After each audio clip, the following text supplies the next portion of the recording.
Hey guys, and welcome back to my channel. Today is definitely going to be a doozy. Today we're going to be talking about someone named Jessica Yaniv, and if you have not heard this name before, I'm jealous because at this point, it's not so much that I'm sick of hearing about her, but just the crap that keeps coming out of her mouth and all of the legalities that she comes with. She's just leaving a path of pure destruction everywhere she goes. And I just don't know when she's going to stop. Like, when will it be enough? Probably never. Let me just give you some background information about Jessica Yaniv if you have not heard of them before. Jessica Yaniv is a transgender male to female, and she has a whole lot of stigma surrounding her already because this past year she basically filed a bunch of lawsuits for discrimination against female estheticians because they refused to wax her genitals, which are still male. Essentially, she would book these appointments as a female, and when she would show up for the appointment, she would basically say, oh, BT dubs, like, I'm transgender. So the estheticians basically denied her. They say, no, we don't do male waxings. One, they said that they were not properly trained. They've never done it before. And two, all of these home-based estheticians were of some sort of Muslim religion. They told her that they weren't comfortable with it. They were never trained to do that. Well, Jessica ran with this as a discrimination complaint, filed a whole bunch of different complaints with, I don't even remember what it's called in Canada, but filed all this stuff with them, got them shut down for these complaints because they were basically labeled transphobic, anti-LGBTQ, and that wasn't even the case. So yeah, that blew up. But thankfully, the courts came back and they deemed it in the esthetician's favors. This was 3 different women. And they concluded that this was all racially based. It was an intentional deception to have Jessica file against these women based upon their religious and racial orientation to purposely get them shut down just because they were Muslim home-based estheticians. So turns out she's a racist. Go figure. By the way, she had to pay $2,000 each as reparations to all 3 of those women. So good for them. Unfortunately, I don't think it'll bring their business back, but hopefully they will be encouraged to do so, because that's just a really shitty thing to do, to get shut down. Like, just because you identify as a woman doesn't make your genitalia female. I'm sorry if that's not clicking yet with her, but anyway. Jessica was also caught up in some issues because I guess in Canada you can just literally walk in and be like, hey, I identify as a female now, and they're like, cool, and they'll change your license and you'll legally be deemed female. Even if you're not presenting female, you don't have to do anything to be legally changed from male to female. And so she was going into women's bathrooms presenting completely male and would take pictures of herself in the mirrors with minors standing behind her in the background. Little girls in the bathroom where you're presenting male. It basically just seemed like she was showing off her power of not having to present female, going into female restrooms, because, you know, if they said anything to her, they would be transphobic and discriminating. Personally, I would not be comfortable going into a female restroom with a transgender MTF presenting completely male, like not even making an effort to look female, because I don't just take your word for it that you say you present female, or you say you identify as female, but you're taking pictures of yourself in the mirror with minor girls in the background while you look like a complete man. I don't buy it. I don't buy it. Now, apparently gynecologists are also transphobic. Still has a penis. Keep this in mind. She still has a penis and is trying to get seen by a gynecologist. Girl, come on. Come on. So here's the ridiculous tweet that she sent out earlier this week. It says, so gynecologist's office that I got referred to literally told me today that we don't serve transgender patients.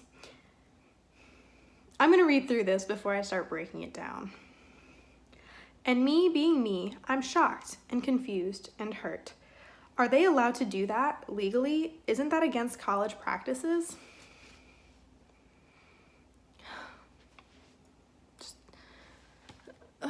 Girl. First off, let's start with the first sentence, because the first sentence already has me like, are you sure about that? So a gynecologist office that I got referred to. Who referred you? Like, I really would like to know, like, who referred you to a gynecologist? As far as I know, she is not in the middle of getting bottom surgery. And even then, what is a gynecologist going to do for you if you don't have a uterus or a vagina? I don't get it. I really don't.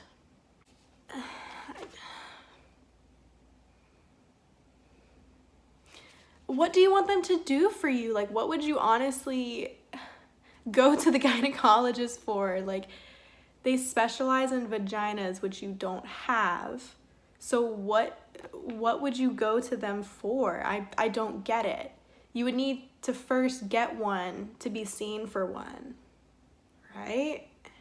So that already has me kind of like, okay, because I don't see anyone giving you a referral to a gynecologist just because you say you present or you identify female if you don't have the genitalia to match, because what are you doing there? I don't get it. You go to a plastic surgeon for bottom surgery, not a gynecologist. But please, okay, moving on, because I can talk about that all day, and I still don't believe she has a referral, but whatever. And me being you, of course, I'm shocked and confused and hurt. Of course you're shocked and confused. You're always shocked and confused when you go to get female services for biological female, for female genitalia, and you are just so shocked and confused when these services tell you they can't do it for you because you don't have the biology to match.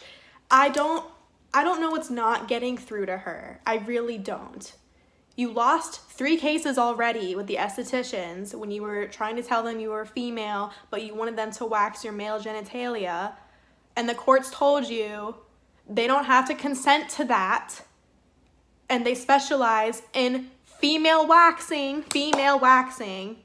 So you go to the medical field and you do the same thing. You're like, hey, what the heck? I'm trying to get this biological women's service and you're not giving it to me because I have a penis. Like, that's so transphobic. No, it's not. Like, at some point you have to bring biology back into the factor, the whole equation. You have to bring it back, because all of her claims and bases on transphobia comes down to the root problem of you don't have a vagina, so you don't get the service. That's how that works. That's not transphobic. Where has the sanity of this entire world gone? Because I just...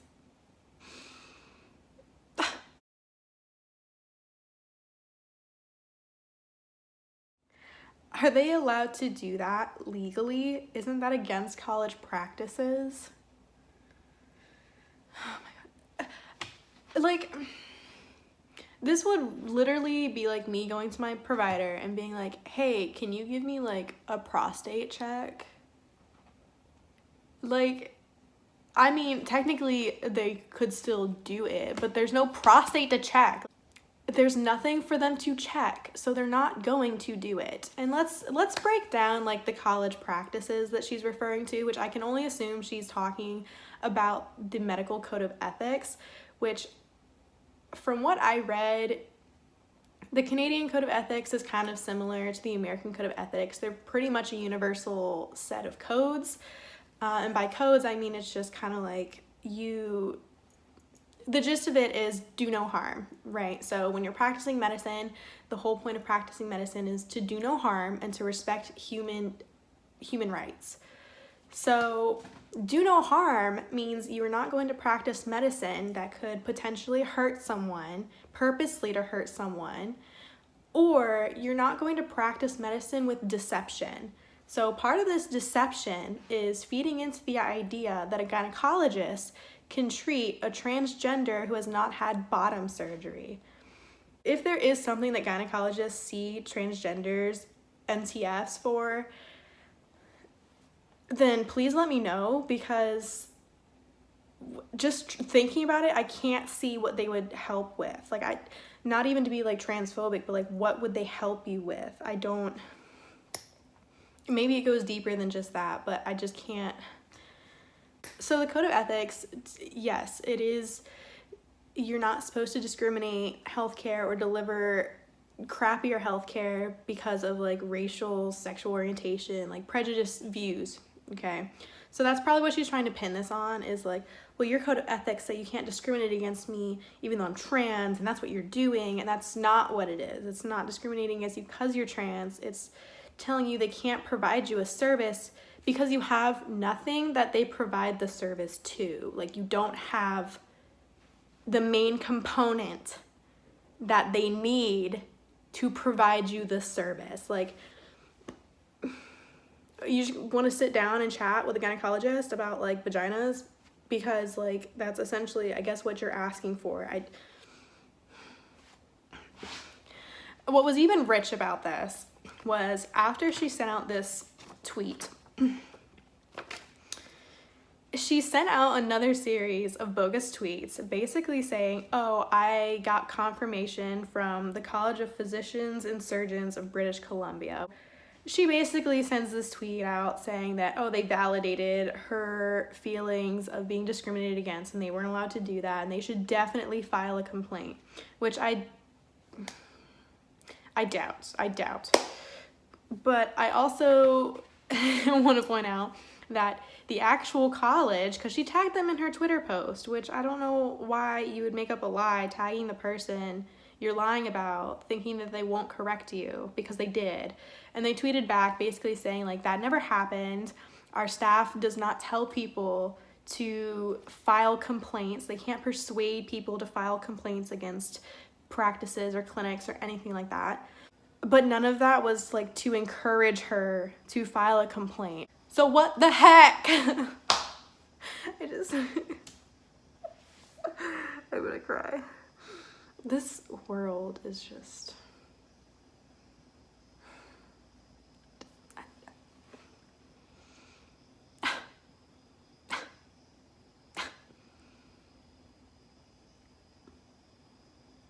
I don't even want to have children in this world anymore.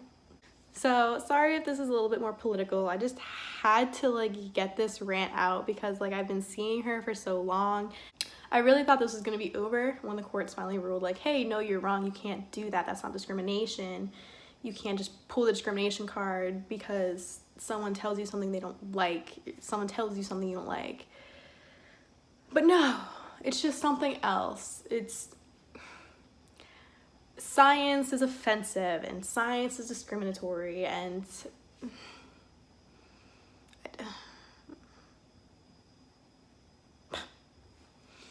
anyway, let me know what your guys' thoughts are down below. In no way am I trying to come off as transphobic. I completely support the way that people want to identify as or live their life, but you can't do it in a way that's going to harm someone else, and you can't do it in a way that tries to force that idea or belief onto somebody else. It's, I don't know. If you like this video, go ahead and leave a like and comment down below, and subscribe to my channel if you'd like to see more videos and more content. Comment what you would like to see next time, or if you'd like to see more of something else. Also hit that bell notification icon so you're notified every time that I upload, because I can never seem to stick to my schedule because my whole life is a disaster.